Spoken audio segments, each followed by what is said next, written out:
So guys, just got back home from the gym. It is Saturday morning. It is 6 o'clock in the morning. And I came straight from the gym, straight out of the car, sat down to record this one because I think it's very important for you guys to hear that as well. How I'm feeling, what I'm going through as well. This is what the vlog is for, right? 1.5 weeks ago, and you can tell that by my voice, 1.5 weeks ago, I came down with a sickness once again. This is the 4th time I'm actually ill throughout this contest prep, which fucking sucks, but it is what it is. When you're having 2 kids at home, you're just passing the sickness around up until the point where you are sick again, and especially when you are in a caloric deficit and pushing it, right? In training, resistance training, there's even literature showing that when you are doing resistance training, you are more susceptible to something like sickness as well. Anyway, what I want to say is 4th time that I'm sick, and especially now, this time it really hit me hard. Over New Year's Eve, I even went to bed at 8 o'clock because I was having massive headaches. I was simply not feeling well at all. And week number 3, so the last week's training week, was already a massive drag. I needed to implement reactive rest days, needed to take rest days when I didn't really want to, and I didn't really want to stop the cutting phase there or take a diet break there. Now, week number 4, I was supposed to do my first training session of week number 4 here today, and I was already sweating like a pig when I did my cardio session, or my warm-up. Before I even went into the training session, I was sweating like a pig, and I could immediately tell, like, okay, this is not going to be a great session, but I'm going in. I do my very best because last lower body session was like this as well.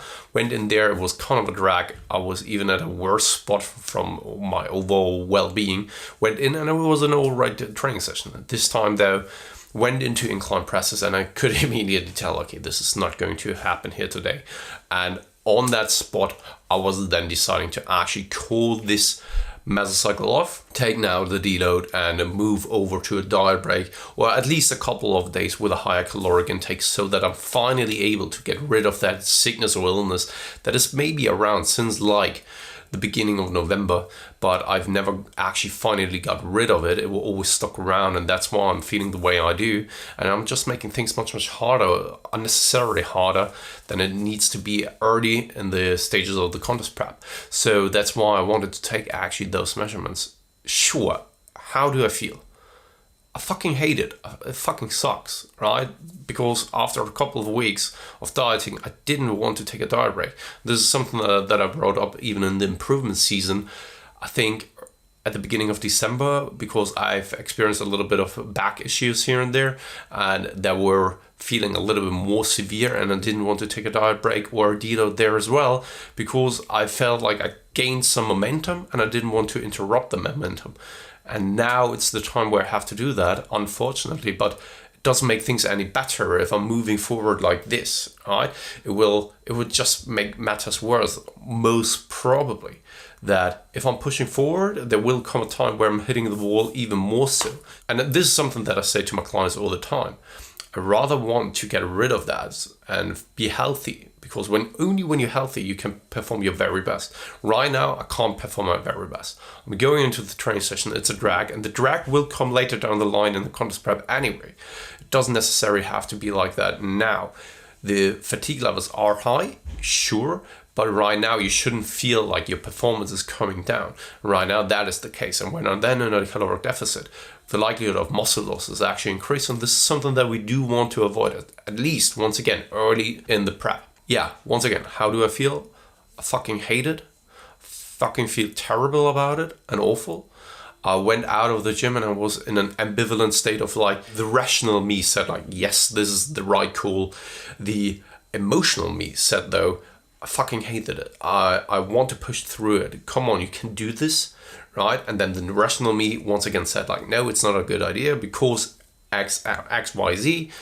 And then the emotional, and it was a back and forth. And this is how I'm feeling right now. I'm in an inner conflict at the moment right now. That's why I wanted to come back here, record this video for you immediately, so that you actually can tell what is going through my mind at the moment, how I'm feeling in situations like these, and that they aren't uncommon, even for people or even for someone like me, right? You probably have experienced the same thing, or you know of someone who've experienced the same thing.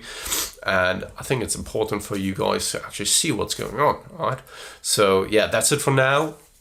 I will definitely keep you posted about how things are going at the moment, and also what I'm then doing in regards to the diet break. And probably I won't take an entire week of a diet break unless it's absolutely mandatory because of my current state. And so yeah, right now it's planned to take a couple of days with a higher caloric intake, see how I'm feeling, whether I'm feeling well or not. And if I'm not, then I will extend it a little bit. This is what I have planned this entire prep for so far in advance, so that these weeks and days don't really destroy the momentum and also the overall plan. So yeah, guys, I'll leave it here, and I guess I'll speak to you very soon.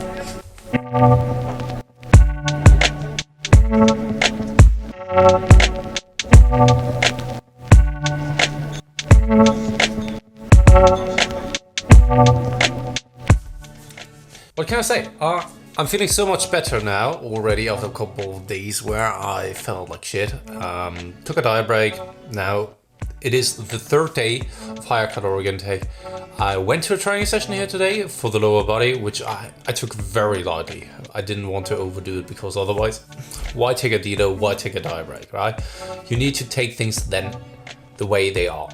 Very, very lightly, or not train at all. But this is something that I wanted to avoid simply because I was coming out of a diet break, simply because I was coming out of a cutting phase, and just to be on the safe side, still to induce a little bit of a hypertrophic stimulus, I wanted to go in there and train. But yeah, today I'm feeling so much better. I'm off the nasal spray, so off the drugs, so to speak.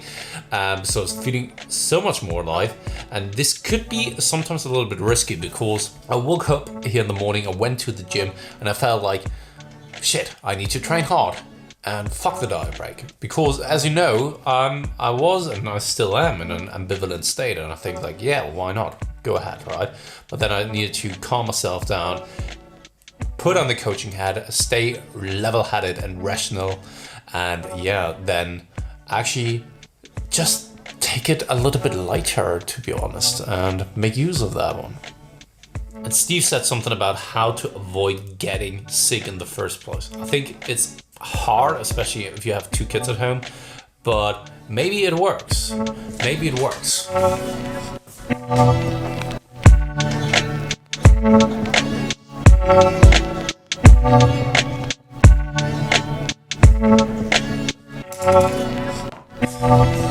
He said something about, let me just read it out to you guys. Take when sick 2 to 3 grams of glutamine with 500 milligrams of vitamin C taken multiple times throughout the day. More zinc, not oxide, but no more than 100 milligrams a day, and try taking spread out and on a relatively empty stomach. Help reduce chances of sickness. And here comes the other one.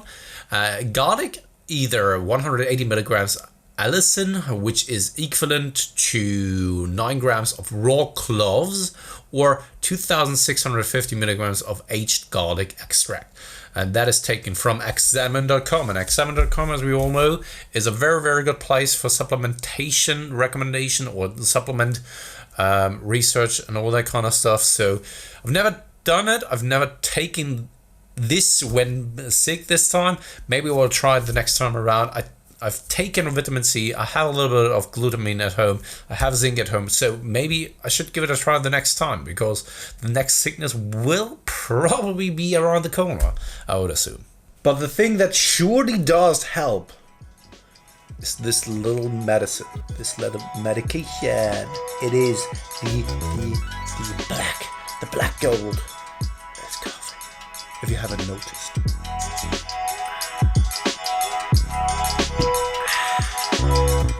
So when it comes to diet breaks, I've talked about it a couple of times now here throughout this vlog.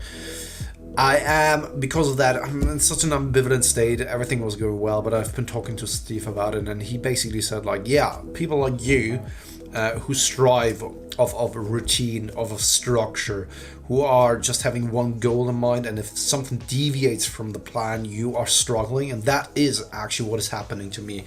But he also said, like, okay, you need to stay calm, you need to stay rational in that situation. Put your coaching hat on. This is always what he's saying. Put your coaching hat on. And this is what I'm trying to do here in this situation, because what would I do when I was talking to a client or an athlete of mine? I would say, like, take the rest week.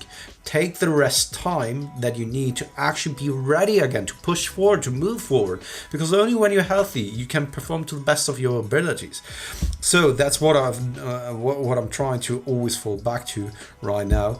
The thing is, though, in the past, I was always having massive issues with diet breaks, and this is something that hardly anyone talks about. And I fucking hate it when people are like, yeah, diet breaks is the shit, right? Everyone needs to do it. Fucking no. I've experienced it a couple of times. The diet breaks are very, very challenging for me. Not in the sense that I'm overeating. It's not that I'm going out there and binge, but the thing is that I have a hard time actually going back into the diet afterwards.